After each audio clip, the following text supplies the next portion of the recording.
بسم الله الرحمن الرحيم الحمد لله رب العالمين وصلى الله وسلم وبارك وأنعم على نبينا محمد وعلى آله وصحبه أجمعين.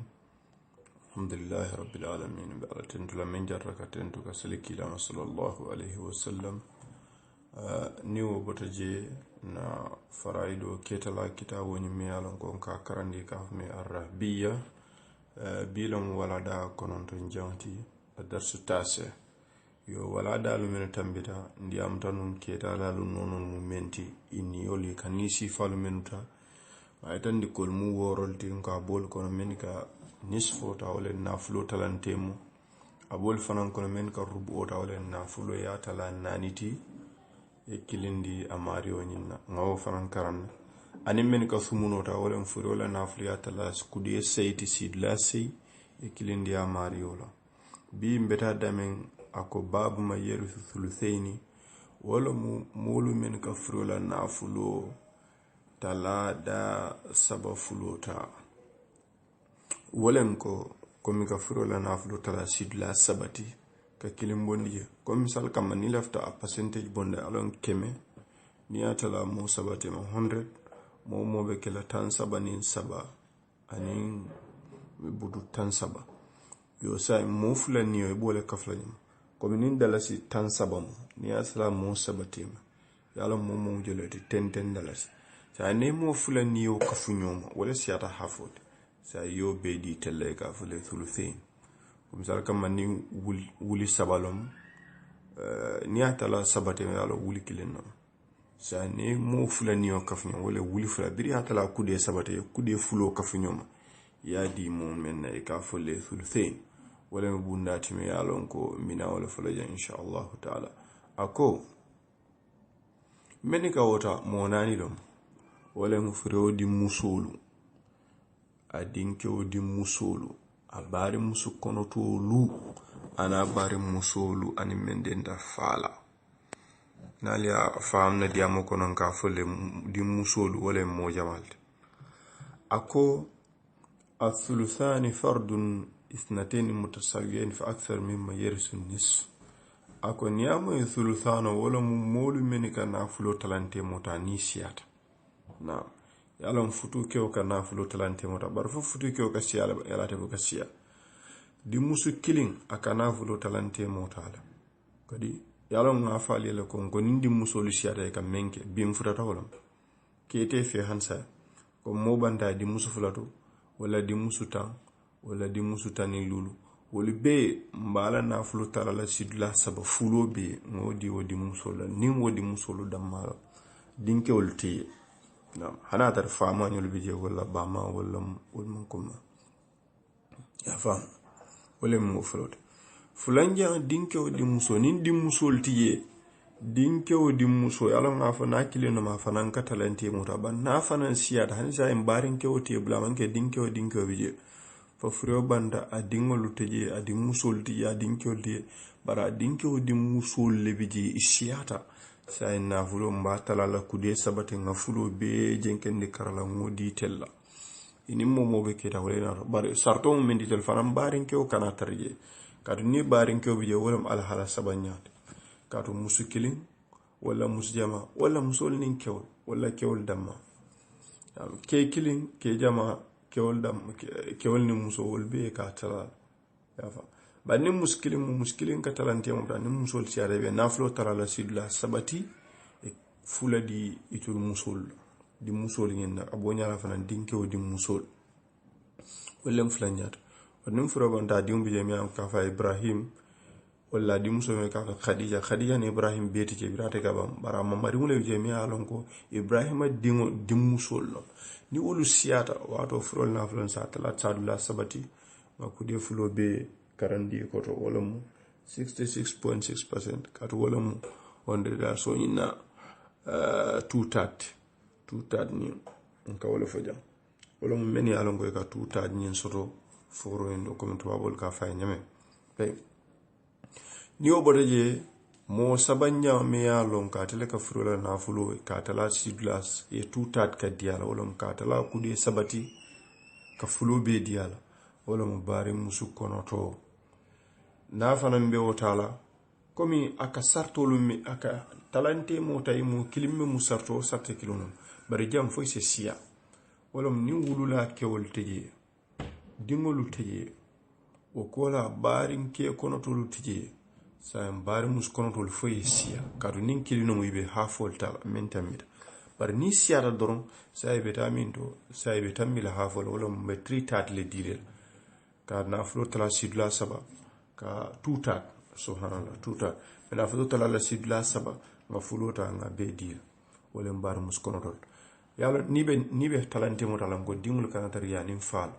o kola kew kana tar yo kola musoni e ke kilinte bar mus konotol jam ba fala hansa dingul kana tar je anim falu kana tar je dingul be anim falu kana tar je anim barin ke konoto kana tar je kewni hansa bari foye siye tambi kilinte kadu nyin sulu seno atamu nis fola opposite let momo ka talante mota ni siyata e ka sawunyi na tolon tu tat nyint men ka hafota ni siyata musoli ne ka sawun tu tat bari yeke musol dammati ko be ngam fu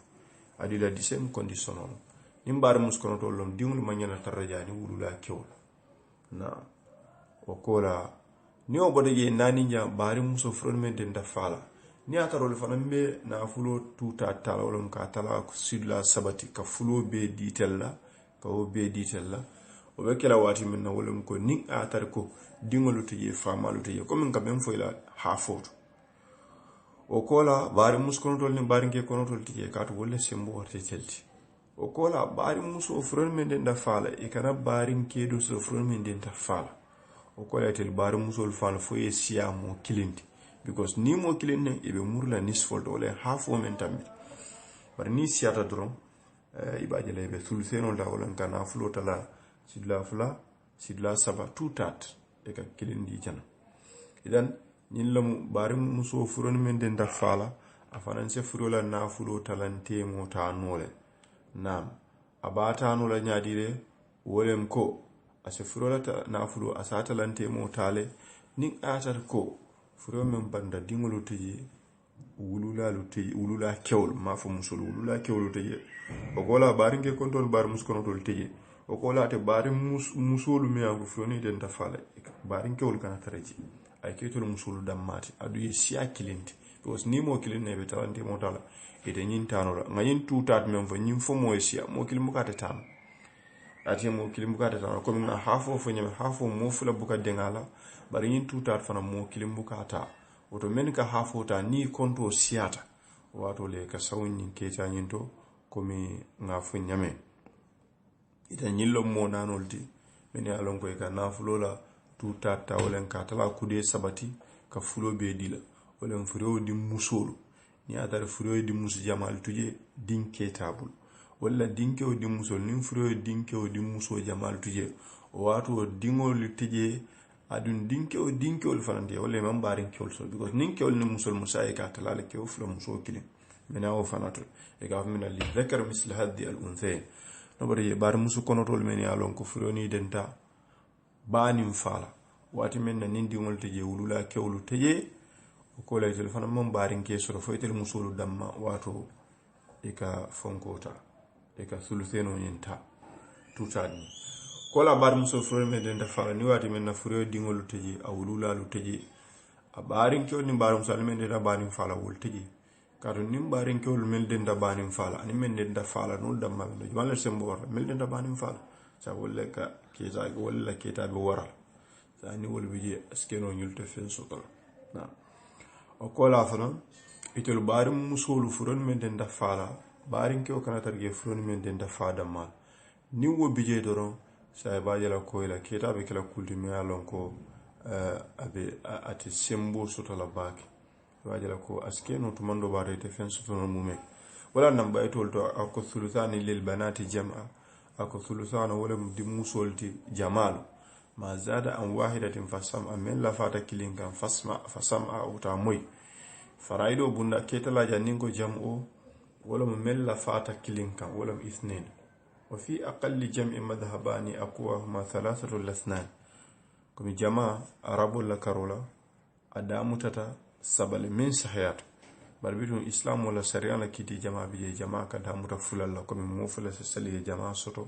نا niyajen ko adam ta sabala musanna ni jam'ul ahkamul te kilinti so ni be mu kilinti to mando hukmul te fatalan na amma jang farado faranin ko dimusu jama olon ka fulato kata na ko mi kandol to nyama ako huwa kadhalika li banati libnu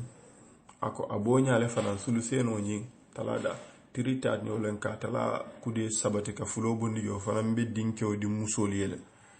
ako fafam makali ako len nanin ko mo faham as-safizin mo mi alon ka sonno mo be fanurin aka ko faham nyame ako huwa ako suluseno nyi fana lil ukhteni abe bari musufula le furan men den dabani fala fama yazid wala men la fata fulaka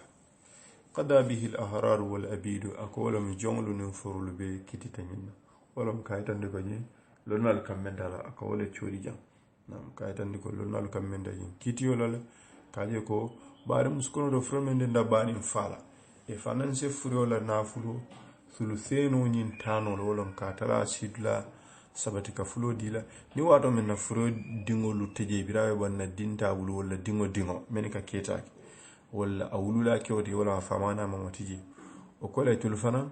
e barin kewti bayitel musulu dammalom wato ise suluseno intano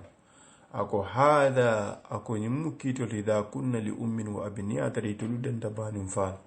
aw li abin wala ni wolu tije men yalon ko freni den da fa dammala musolina ako fahkum bi hada tusibi ako kiti nyinna nganyim mem fojang ise ben to nyafe idan nyinlo molti men ya lonko ko wala ka suluseno ta e ka me tutat nim percentage lo wala 66.6% o sifalom olom ka frola na fulo tala kudi sabati ka fulo dila misal kama nim mo bandanga mem fota dinketi ya di musol da malabe nay wuli keme sabalatu sa wuli keme fulo bebe dila wala la kati bajala ko niya tala sabati momo wuli keme sa kudi fulo ni ba times la tool comme ya divide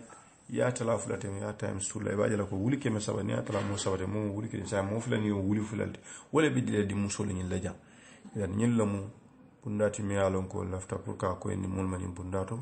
en vrede mba fala hada wa sallallahu alaihi wa sallam ala nabina muhammad wa ala alihi wa sahbihi ajma'in